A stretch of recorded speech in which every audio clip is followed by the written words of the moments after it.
Our sport is tennis, and we'll just be taking you through our general warm-up. Okay. So first we will be doing just a brisk walk, just to get the body up and going. Some things to remember here is just keep the client's shoulders back and down, keep the posture on point. We're going to keep him walking for probably about another 20 seconds or so. I have my stopwatch on me. The whole purpose of this is just to get his body moving and explore the range of motion. Throughout the general warm-up, we're just kind of getting his body warmed up and ready to work. Okay, now we're just going to get him starting up with just some nice easy knee-ups. So knee up, while keeping his form intact. Chest up, shoulders back and down. Some things we can instruct our client to do here as well is start trying to drive through that back leg. So as he's pushing up with one leg, we're going to start pushing through and engaging his glutes and his hamstrings just to get his muscles activated and working. Now we're going to get him to do some butt kickers, so he's just going to basically just be getting his heels, hit his butt, explore the range of motion through his quadriceps, hamstrings, get that speed there as well to allow power development. Now we're going to loosen out his hips, so we're going to get him to stop doing that. We're going to get him to do some knee raises into out to explore his external rotation of his hip. See the range of motion while keeping his form up, chest, head up, ears in line with his shoulders. I'm going to go 5 more on each side.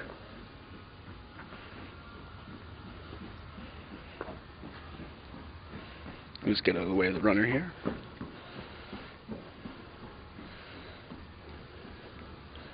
Alright, so now we're going to get him to do some knee out to in. So now we're just going to go through the other range of motion. So outwards to in. Good. This is just getting the client warmed up and getting his body able to work and ready. Okay, I'm going to get him to do 1 more on each side. Now I'm going to instruct my client to sprint for a total of 3 seconds on my mark. So 3, 2, 1, and go. Go, go, go, go, go, go, go, go, go, and stop. Good. We're going to get him to walk. I'm going to go ahead and catch up to him. Keep doing your brisk walk. Catch your breath.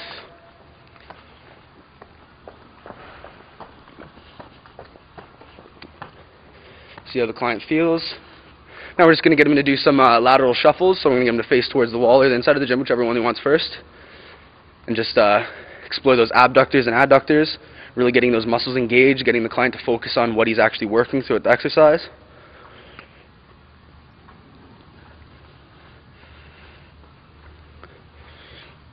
Now what we're going to get him to do is we're actually going to get him to, later on, not right now, we're going to get him to squat down and do this kind of movement. Not during this one, but during his more of a sport-specific warm-up, just so that he can get more related to the actual sport he's going to be performing. I'm going to get him to spin around now. Good. Now he's going to be doing the other side, making sure we're always doing both sides to achieve muscle balance, preventing any sort of injury possible. We don't want any chronic adaptation to occur. Okay, now we're getting him to face straight forward. And 3, 2, 1, and sprint, sprint, sprint, sprint, sprint, sprint, sprint, sprint, sprint, sprint, sprint, sprint, sprint, and good. Excellent. So we're going to get him to keep walking again. I like to ensure and keep in the sprints during training, just to allow the client to, really feel like what it's gonna be like during his workout. By having the client readily available to sprint at all times, he's going to be able to perform just that much better during a sport, especially during a sport like tennis, where it requires very, very quick movements, lots of agility, lots of speed, lots of power. Okay, get him to keep walking. Now we're going to get him to do what we like to call a pirioki. So he's going to face towards the gym, just shuffling his feet, getting his feet to his mind and body connection kind of going here. Very good.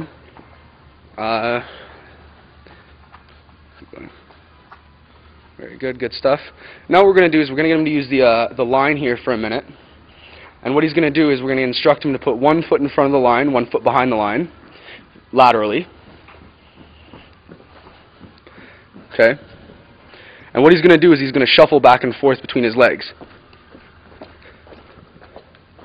Good. And get him to just move to his right side that way. So we're going to get you to bounce to the right. Good. And again, this is just getting him quick and fast on his toes. Okay, I'm going to do this for another 2 seconds. Good, and then spin around and do it on the opposite side. Good. Excellent, good stuff. Good, good, good, good, good. Alright, and 3, 2, 1, and sprint, sprint, sprint, sprint, sprint, sprint, sprint. Good, good, good, good, good, and good. Excellent, good stuff. So as you can tell throughout the warm-up, we're actually including both the general warm-up and dynamic warm-up at the same time. Chose this for a tennis player just so that he can keep the idea, the general idea of keeping moving, not really having a lot of rest time and relaxation. This way we can kind of get him to, really allow that said principle to join into play. Specific adaptation to impose demand. We're trying to allow the client to feel as if he was to be playing tennis in the same metabolic sort of area. Okay. We're going to get him to sprint here again in 3, 2, 1, and go, go, go, go, go, go, go, go, go, go, go, go, go, go, go, go, go, go, go. Good, and that's everything. Get him to keep on walking.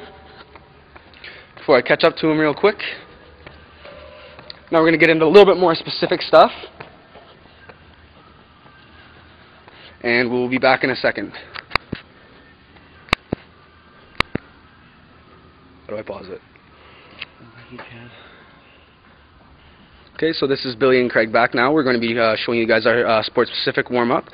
So this is done after the our general warm-up, sorry. And this is supposed to really gear the individual towards their sport and use exercises that are a lot more advanced. So what we're going to get Craig to start off with here are some explosive side shuffles. On 3, I'm going to get him to go. 3, 2, 1, and move. Go, go, go, go, go. Quick, quick, quick, quick, quick, quick, quick, quick, quick, quick, quick. All right, then stop. Spin around. Rest.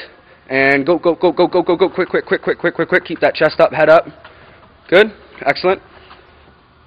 The next one we're going to get Craig to be doing, I like to call them skiers, where basically he's just pushing off of his foot as if he used to have skis on his feet, right? So what he's getting here is he's really using that glute med, a lot of glute max, just to get the that push off. Good. So what we're trying to look for here, keeping the form good. Want to get Craig's chest to stay up. Good. Really using his momentum to help push, using almost his legs to help throw his body. Trying to stay out of the way of the runners here. Okay, so we're going to get Craig to continue those a little bit to show you how they're really done. So chest up, really swoop that leg in, swoop it out, pretend like you're trying to reach to the sides. You're trying to get as wide as you can. You're really exploding off those legs. Good. All right, the last one we're getting him into, as we can tell, Craig's getting nice and warmed up here. We're going to get him into doing, don't bother with looking back at me either. We're going to get him to do partial squat jumps. So the whole idea of this one is to really keep the amortization phase really low at the bottom. So he's really only going to about a quarter squat. So show me about the quarter squat position there, Craig. Only to about there. And he's going to explode from there and jump to the next position. So he's going to be jumping forward. And forward, and down, and up. Good. So he's trying acting like a spring here. Keep the amortization phase low to allow that power development. Really pushing through the heels of his foot, through the toes of his foot. Excellent. 5 more seconds. Push, push, push, push, push. Good. Alrighty. And the final one that we're going to be doing is we're going to be doing like almost like a reverse butt kicker. This is just for getting Craig's full body motion in. We've been doing a lot of forward movements. We want to make sure we get in the reverse and multi-directional movements as well, so that he's ready for the court. All right. So basically, what he's going to be doing is going to be pushing off his toes and bringing his heel up into his butt.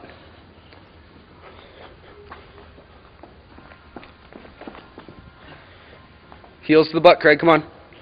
Up, up. Really push off those toes. Good. Heels to butt. Heels to butt. Come on. Up, up. Good. Excellent. Good. Alrighty, good stuff. So that's it for our dynamic warm-up.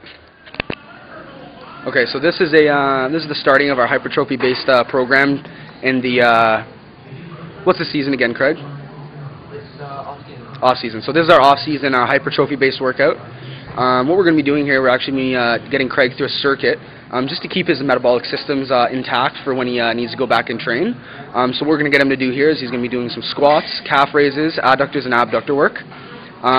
For our squat here, what we're going to get Craig to do here is we're going to get him to go down at a 3-second eccentric, lower it down, pause at the bottom, and go up nice and quick. And up. Good. Some things to note here: heels stay in contact with the ground. You never want to let the toes raise up.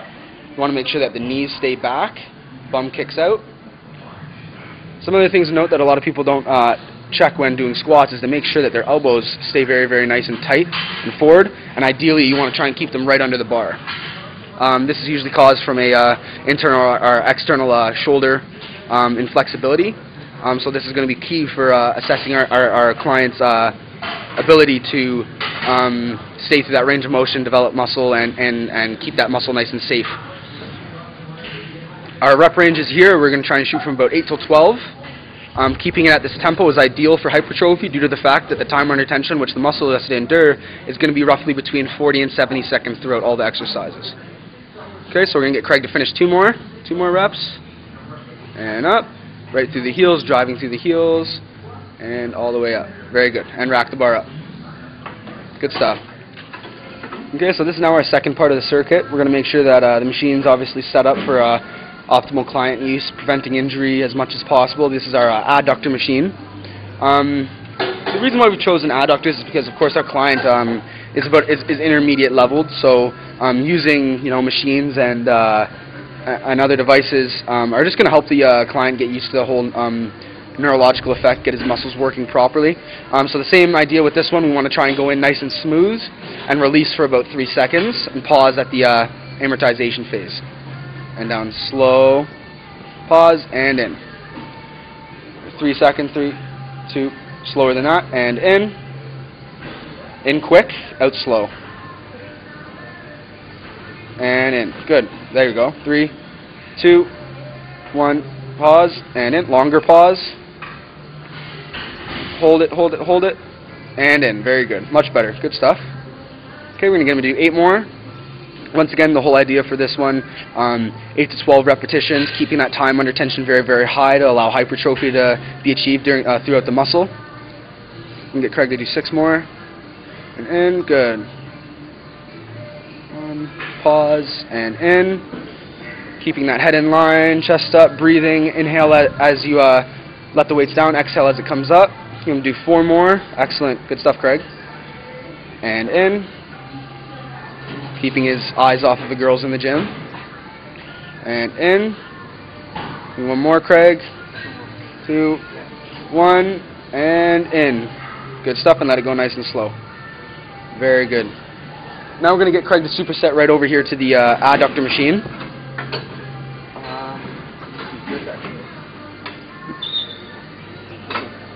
Oh. Okay, so now that we have Craig set up for the abductor machine, we're going to get him to do the same thing, 8 to 12 repetitions, keeping it nice and simple so that we can allow constant and appropriate periodization for program development, allowing his body to adapt. We don't want him to get into it too quick. We want to make sure that we're not overtraining. Very good. So now it's switched up. As opposed to going in fast, we're going out slow because now we're working the opposite muscle group. We're working the antagonist of the adductors, which is the abductors. Nice and slow. And explode out. Down nice and slow. And pause. And out. Good. Good. We're going to do 5 more. And out. Good. Keeping that head up. Breathing. Relaxing. Good. And out. Good. Maybe 3 more. Good. Excellent. One. As our client starts to approach failure, I'm going to step in and help him out. Last one. And all the way out. Very good. And let it out nice and slow. Good job. Excellent. Now we're going to head over to So that's the end of our circuit, actually. Sorry. Okay, so this is the second part to our circuit. Ideally for calf development, considering the fact that the gastrocnemius is generally fast twitch and the soleus is slow twitch, we're going to stick with a higher rep range, just to allow that hypertrophy to occur. Later on, we'd allow heavier weights more towards our one repetition maximum, so that we can allow functional development and functional hypertrophy as opposed to hurting ourselves early in the game.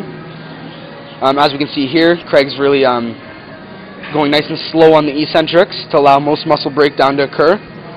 As we know, significantly a greater amount of muscle is broken during the eccentric phase as opposed to the concentric phase, simply due to the fact that it's stronger. We also want to pause during the amortization phase, allow those calves to stretch out since they're such a tight muscle. Extend all the way out. And push. Good.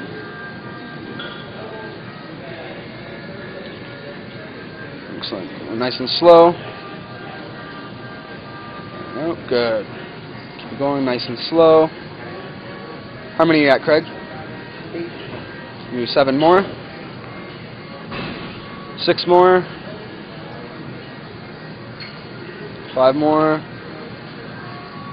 Keep it up, Craig. 4. Keep it up, keep it up. 3. 2 more. Good. And last one. As we can tell, Craig is dying of sheer agony. His calves are going to explode. And that's it. Good. Good stuff.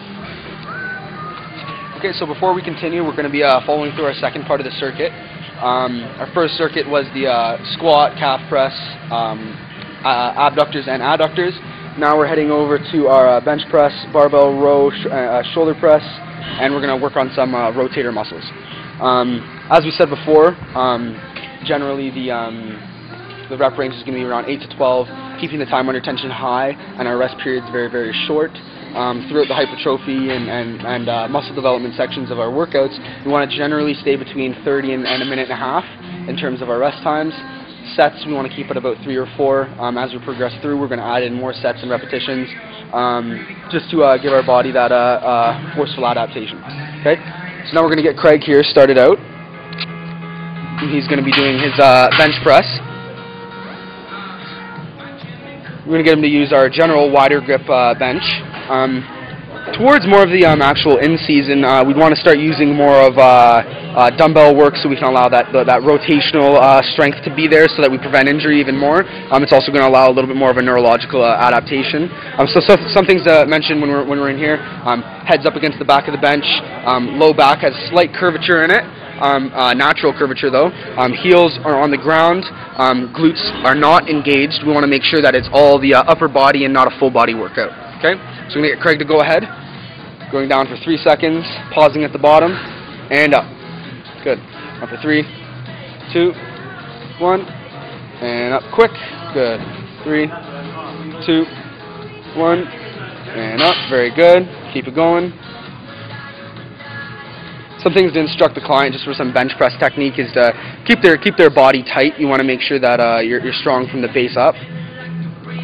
Really have a nice strong grip on the bar. Pretend like you're almost trying to pull the bar apart. It'll help increase your strength and help you get a little bit more tricep activation. And up. Very good. Get Craig to do 4 more. And up. 3 more. And up. Good. 2 more. And up. Good. And down. And up. And on to the next one. So we're going to drop the bar quick and we're going to run on over to the next one. We'll meet you there. Okay, so the third exercise that we have here in our second circuit is a shoulder press. Some things to note here is to make sure that the bar actually comes all the way down nice and low. You don't want to cut out the range of motion. The less range of motion means the less muscle you're developing. Some things to do here too is really allow the shoulders to stay externally rotated to allow tricep and medial delt development. Later on in the cycle, we're going to actually switch over to dumbbell, and we're going to use a neutral grip position so that we can allow more shoulder development and less anterior rotation of the delts. Some things to note: feet stay planted, nice and smooth motion, down nice and slow, pause at the bottom, and go up relatively quick. Good. I'm going to do 4 more, nice and slow on the way down. And up. Of course, be careful of dropping the bar on your face here. We don't want that. As the trainer, I'd be staying from the back position to spot him, so that he does not hurt himself. And all the way up quick. And last one, down nice and slow. And up. All of these exercises are intended to go to failure. You want to make sure that you are failing, somewhere between the 10th and 12th repetition. If you fall less than that, it's okay. All you have to do is just go to a 1 repetition calculator and set out what weights you should be using. And now we're going to head over to our external rotator and internal rotator. Okay, so this is our next exercise. This is our barbell row, which is going to be complementing our first exercise, the bench press. The idea behind this is that we're working opposite muscles, agonist to antagonist. We're allowing more stretch and squeeze. We're allowing more development by opening up one muscle and working the other and bouncing back and forth. What we're going to get Craig to do here is do a deadlift style form in order to pick the barbell up. So we're going to get his butt low, chest up, lift the barbell up. He's going to go into about a semi-squat position, semi-dead almost, and he's going to be pulling the bar into about his pelvic girdle, into his groin, and we also want to ensure that as he's pulling back, that he's almost trying to bring his elbows in together, trying to squeeze his elbows together so we can allow a nice pinch in his back. We're going to allow that nice slow eccentric, so quick in, all the way in, slow, feel the stretch, pause, and in, slow, pause, and up. 2 more, slow, keep that chest up, and all the way in, chest up, and all the way into his hips, and let it down nice and slow. Very good. Good stuff, and on to the next one. Okay, so the next part of the circuit that we have is our external rotational work. During a lot of the exercise that we've done here, the bench press, the shoulder press, it's going to intend the athlete to stay very, very much so internally rotated. So the whole idea of this one is to get those external rotators nice and strong to create a healthy glenohumeral joint so that we prevent injury for our athlete, we keep them coming back to us, and we keep them playing the sport that they love. Okay, so what we're going to get here, we're going to get Craig's leg to about a 90-degree angle, which it is right now. Want to make sure that the core and torso is nice and straight. Lumbar still has its nice curvature in its back. Want to make sure that his upper back stays nice and tight. We're going to allow the dumbbell to go as far forward as possible, as far inward as possible, while maintaining a 90-degree angle at the elbow. And we're going to come all the way up. We want to make sure that rotator is really getting fired. Okay? And in. Good. Nice and slow. What's that? Oh.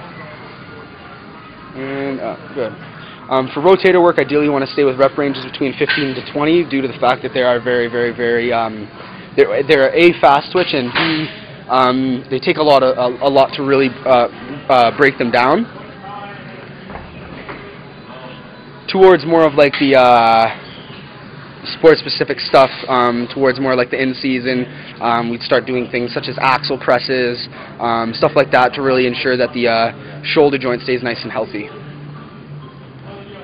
Nice and slow, keeping that elbow at 90. Good. Good. And all the way up. Good. Keeping that shoulder joint nice and still.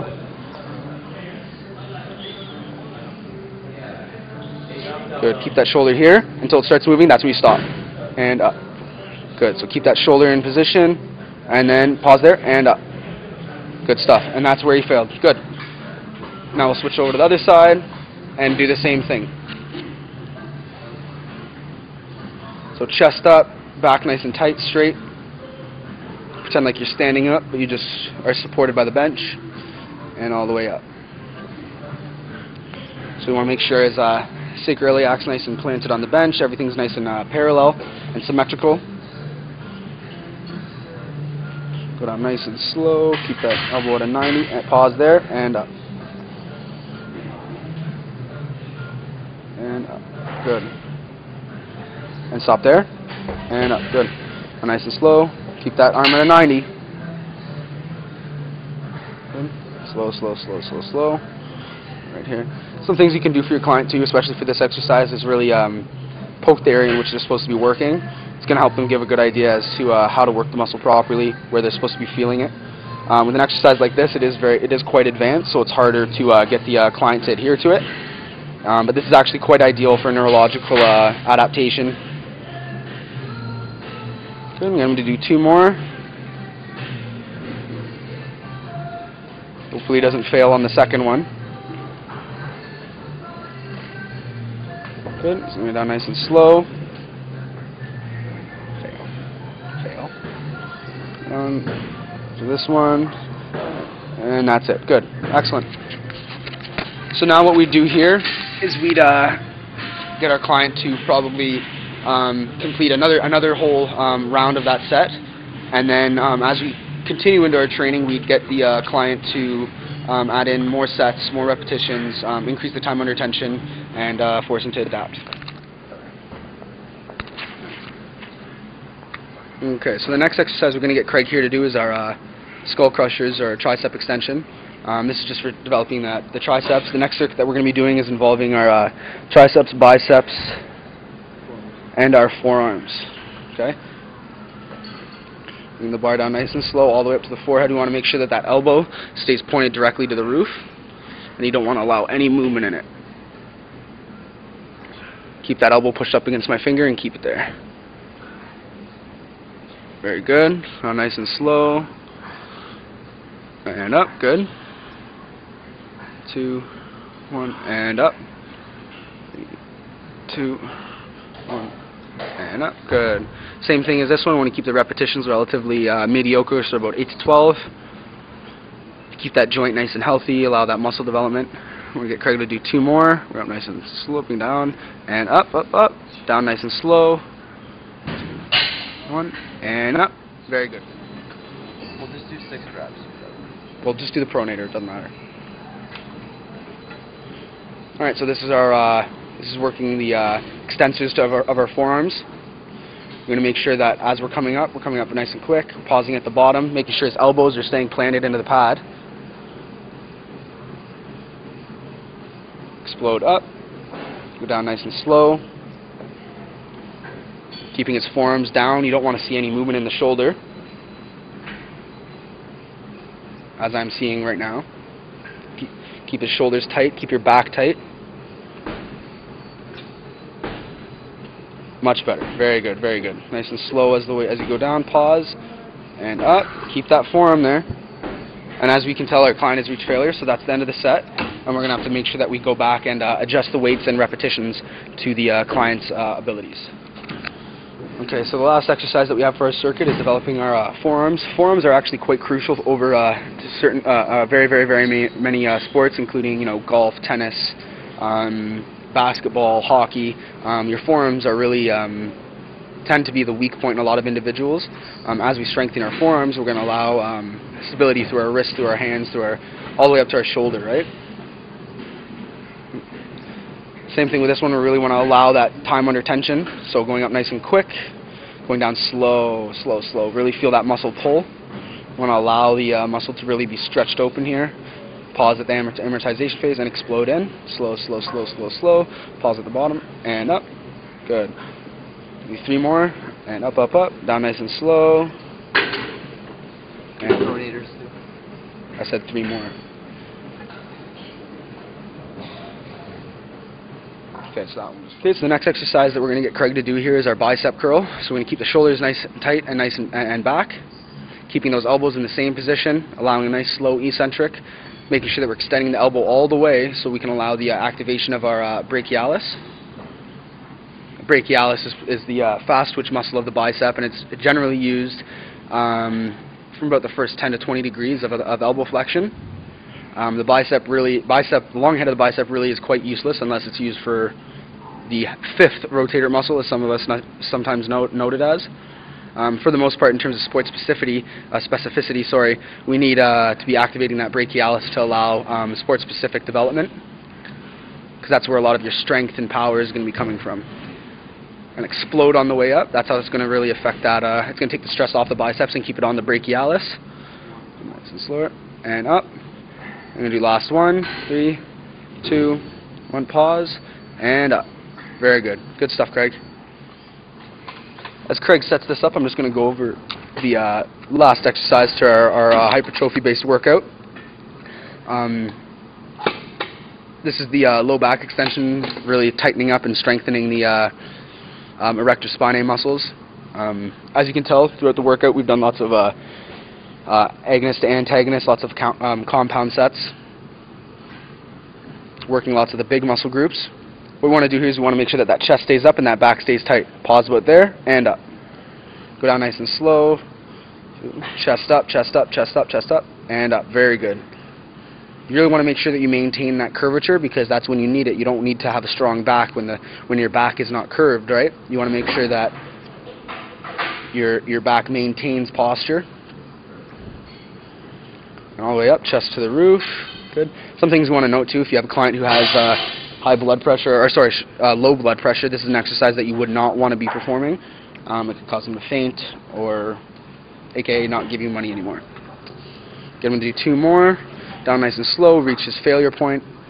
Some things that we can do for this exercise as well, we could add weights to the chest. As we can tell right now, Craig is just getting into the workout, so this would be a sufficient weight for him. Also, by increasing the time under tension, you're going to allow a different form of development throughout the muscle. Last one, and all the way up. Good. Good stuff, Craig, and that's it. Okay, so what we've got in here is we're going to get the client to do some knee raises to allow a lot of core development. As we've noticed during such exercises, such as the squat, we're really extending that hip. So now we want to allow muscle balance, and we want to flex that hip. Keep the muscles nice and tight from the chest all the way down and all the way up. What we don't want to see is we want to really reduce motion in the body here. As for right now, Craig's doing very, very well. Bring those knees all the way up, nice down, nice and slow. Really stretch it out. Give him 2 more, and up, and down nice and slow. And last one, and all the way up. Good, and down nice and slow. Good job, Craig.